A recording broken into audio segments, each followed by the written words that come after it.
Naku, para sa'yo, puso'y hindi magbabago. Magandang umaga mga kada. Welcome sa isa na namang edisyon ng paborito niyong most requested song. Kaya ngayong umaga, hatid namin ang mga kantang medyo mapanakit, masakit to. Kayo ba mga kada? Umibig na ba kayo na hindi kayo nasuklian ng pagmamahal? Nako, baka marami kayo dyan na naramdaman nyo na yung may mahal kayo pero iba yung iniibig. Na kahit anong gawin mong paglimot sa kanya ay hanggang sa huli ay siya pa rin ang sinisigaw na yung puso. Aray, tulad na lang po ng song request ng ating requester ngayon na galing kay Ishi. Sabi niya, "Good day mga kada, pwede po bang mag-request ng Hanggang sa Huli by SB19? This song reminds me of my first crush during my high school days. Umibig ako sa kanya pero ang ending, ang BFF ko ang niligawan ako at nakatuluyan niya hanggang sa huli at pinapanalangin ko naman silang dalawa dahil parehas ko silang mahal at the moment, I'm happy for both of them at masaya na rin ako na makita silang masaya sila sa isa't isa."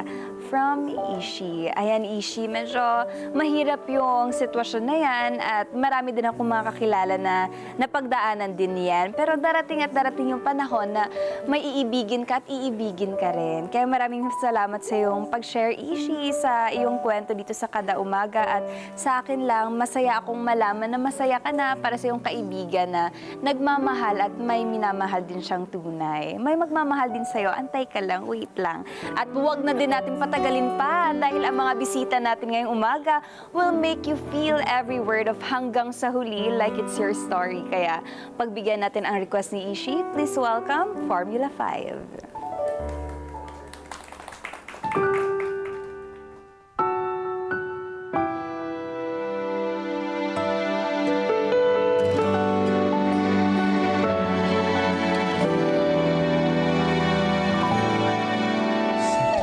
Puso'y nag-iisa, mayroong himig na kumakatok sa pinto ng ating alaala.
Kada umaga, welcome back! Hello. Mwah, oh, sige, hello. Mwah. Ayan, good morning. Bati kayo sa ating mga kada. Mga kada, magandang umaga po.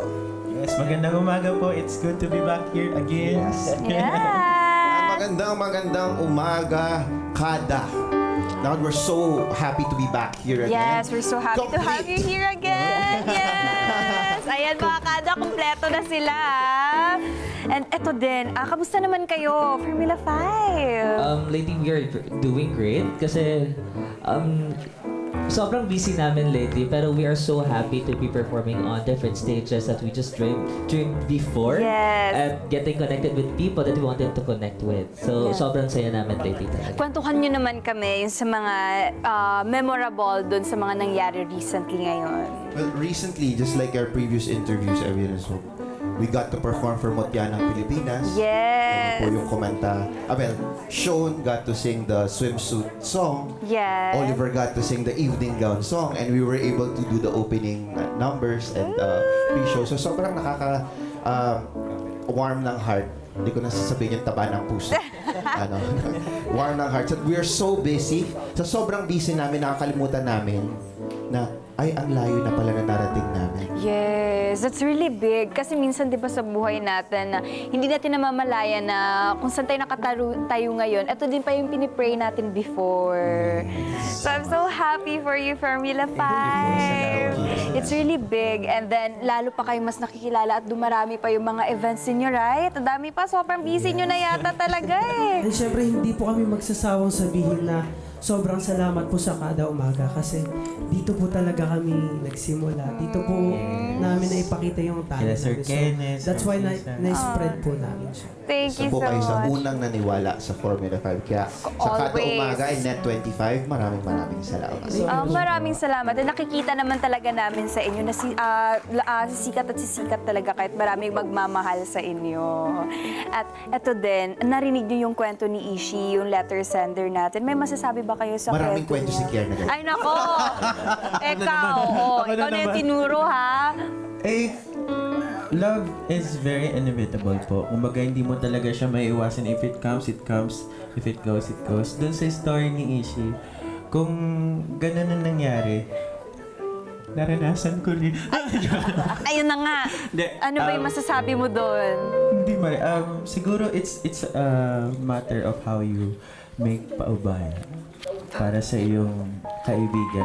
Kasi ako, mas nagmamatter yung pagmamahal ko sa kaibigan ko more than kung masira man yun dahil lang doon. Oh, sakit naman. Meron ba tayong ano dyan? Chichirya, ano ba?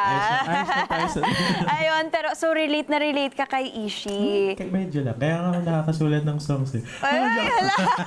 Ano naman yung masasabi mo na para tumatag lalo yung loob ni Ishi? Ano? Matulog ka na lang.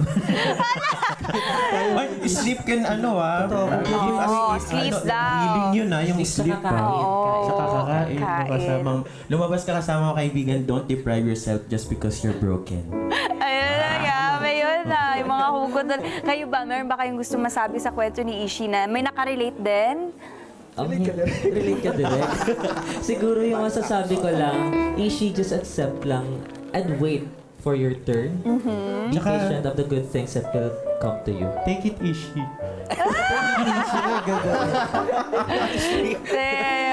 Diba? Kasi marami yung nakaka-experience ngayon. Marami ngayon na nagmamahal, tapos hindi nasusuklian. Pero alam nyo naman yung pag-uubaya, it's the biggest form of love din. Alam natin yan lahat. So, damang-dama namin kay Ishi at sa mga kada natin dyan na malaki kayo magmahal. Kaya huwag kayo mawalan ng hope. At ito din, yung sa kinanta nyo kanina, connected na connected. Oo, kwentuhan nyo naman kami. Ano ba yung gusto yung gawin na version talaga dun sa kanta na ipadama sa mga fans ninyo? Ang pinakatumata kasi sa akin yung message namin, hindi man ako para sa'yo, puso hindi magbabago. So, I think dapat kahit hindi niya ma-reciprocate yung binibigay mo, Yes. sana huwag magbabago yung totoong nararamdaman mo sa tao. Kasi sobrang libre lang ang magmahal. So, I think dapat hindi ma-damage yung salitang pagmamahal dahil lang hindi na ibigay ng tao na yun. Tama yun. Oh, grabe yung mga hugot ninyo, no? Makisali na kaya ako, may hugot din ako. Kaya, wag na. Yes. Mamaya. Pero ito din, syempre, balita ko din Formula 5, may niluluto kayo na song. Ano, luto na ba? Or mayroon pa tayong mga ano-ano Ayan, dyan? si Kier, siya yung tagaluto namin. Aside po sa pagkakaroon ng mga different solo songs, we're actually looking for a group song and we're working on it. And also para din sa more upcoming individual songs for us because 2026 we manifest that it's a year of more music for us and more Yes. opportunities for everyone din po. And Yay! healing. Exciting! Maraming mga... Ready na po kami ma-invite next year. Oo. Always Every week yan. yata mangyayari, magpa-promote. Ready yan. Ready kayo niyan, ha? At ito din, syempre, may mga binubuo kayo. Isa-isa kayo kailangan sumagot. Ano, saan nyo kinukuha yung hugot nyo sa mga kanta na to? Oh, sige. Una ka. Sa akin, more of ang motivation ko is yung just to express myself. Kung hindi ko man sariling experience, siguro yung motivation ko yung experience ng iba. As long as genuine at totoo yung experience nila, let me tell your story na lang parang ganun. Ayan. Ako Next. naman po, experience, pero mostly po nilalagay ko yung sarili ko sa shoes ng isang tao. Tapos feel ko kung ano na-feel niya. Tapos through doon ko, parang ini-express. Yes. Ako naman, it's more inspirational because I try to inspire a lot more people through song na kaya nilang gawin yung mga pangarap nila basta't naniniwala sila. For me naman, Nice. are the people that who keeps on supporting us along the way. Tsaka yung mga silent na naniniwala sa amin. They're just my fuel to be more creative in things that I am doing. Nice. Ako po. Ano yung Ako po. maraming pinagdadaanan? Method writer kasi ako, so dapat lahat yung mararanasan ko bago ako magsulat.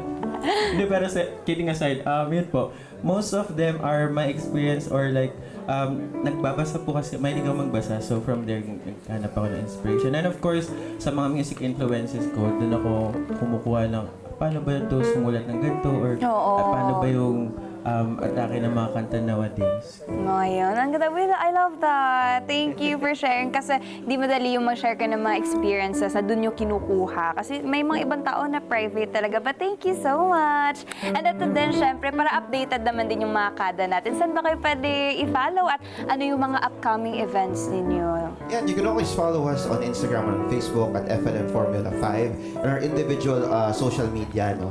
And then also tomorrow we'll be at Lucky Chinatown Mall and also we'll be performing on December 14 for the World Bazaar at the World Trade Yes. Center. At one of the ASEAN events din po. Kakanta rin po kami doon. Yay! Maraming salamat po. Exciting!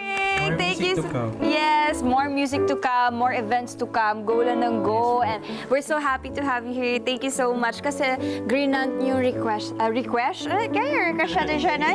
Oo, yung request ni Ishi. Ayan. Maraming salamat Formula 5. And ayan mga kada, solid talaga yung morning music natin ngayon. Lalo na nakasama natin yung Formula 5. Let's get together.